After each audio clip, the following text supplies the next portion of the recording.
My name is Liss LaFleur, and we are in my studio in North Texas. Welcome, happy to have you.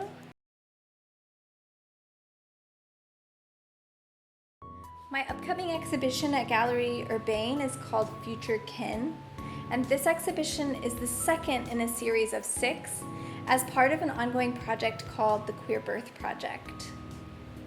The Queer Birth Project is a 5-year initiative that I'm making in collaboration with a sociologist. And together we're researching and interviewing and studying LGBTQ plus childbirth and family building in the United States. The Future Kin exhibition continues our work of working in 3 categories: producing a new fringe sculpture, a series of neon installations, and an immersive soundscape. Katherine Sobering and I, the queer sociologist that I'm collaborating with on this work, met both as queer parents in the South and shared interest over researching the future of feminism, intersectionality, and aspects of care. Together, we started this initiative in 2021, and the final outputs for this project will include 6 series of multimedia works, a co-authored book, and an immersive archive as digital video game.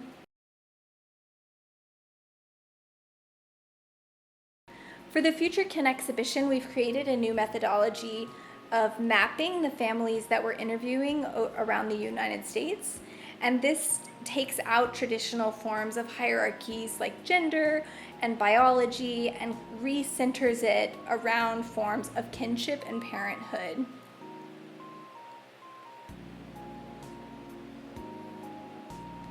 After creating our own index of shapes, we've started mapping them both individually and collectively, hanging them in this space in a way that they can interact and kind of orbit and dance with one another.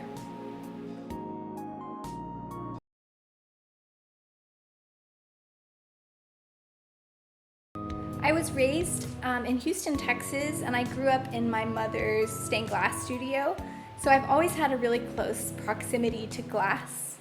And it wasn't until I started my own artistic practice that I really questioned glass in relation to the body and proximity to the self and our environment. Glass is a really, it can be extremely solid and extremely strong, but it can also be extremely fragile.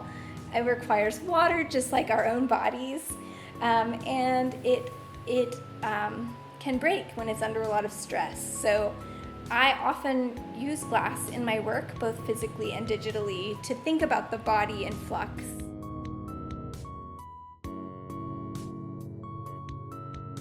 So for me, I approach glass from the perspective of women's craft, and also carrying a legacy with me that includes not only my own mother, but other people who have done glass before me. And I think about neon as kind of a queering of that.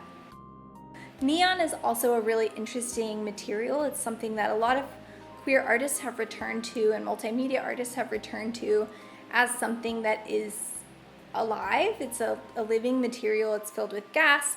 When it's turned on, the gas is constantly moving.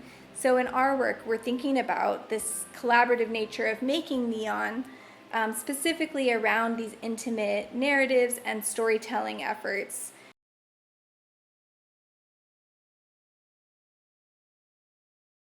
I'm often thinking about how to make the viewer feel playfully uncomfortable in my work. And in this exhibition specifically, I do that in a few ways.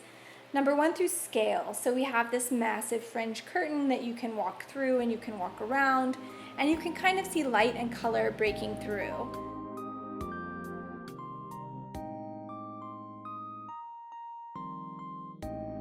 And the second way is by creating this immersive soundscape that weaves together the interviews of over 40 queer parents in the United States.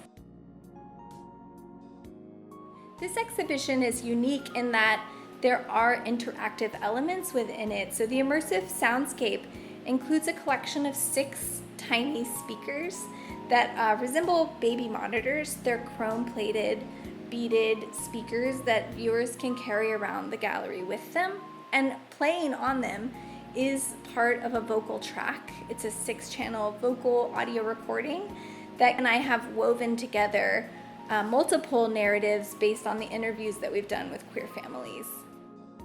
We play with scale and perspective a lot in the Queer Birth Project because we're constantly thinking about how a lot of this language and a lot of these radical experiences are ongoing, but also still in their infancy, right? We're in a political and personal and cultural climate where LGBTQ and trans rights and rights for women are being challenged and taken away every single day. And so we are thinking about scale in concept.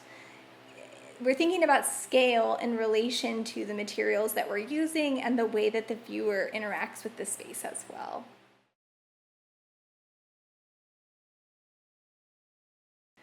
The Queer Birth Project is also based off of researching Judy Chicago's birth project from 1980 to 1985, and realizing that this project is both under-researched and also remains one of the most extensive representations of birth in contemporary art produced by an artist.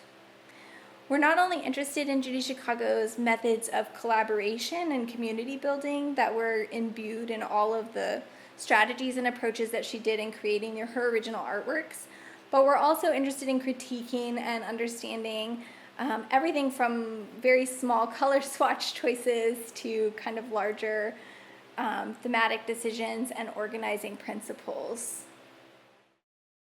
As a queer artist, I'm always thinking about who gets to take up space and how that space is being taken up.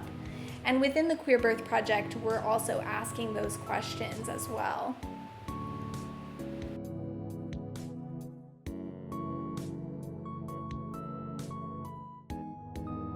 I was introduced to Judy Chicago's work at a really young age, and was really drawn to the way that she integrated color into all of her work.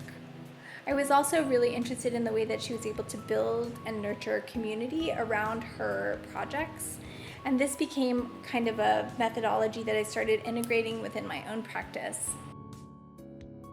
I am committed to crafting queer futures, and that also includes questioning and criticizing the work of influential feminist artists that have come before me.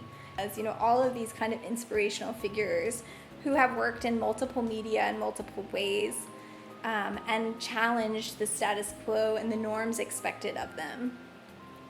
It's really important for me to not only honor their work, but also to challenge it and expand it and think of how I can create expansive representations of feminism that are inclusive and forward-facing and sustainable as well.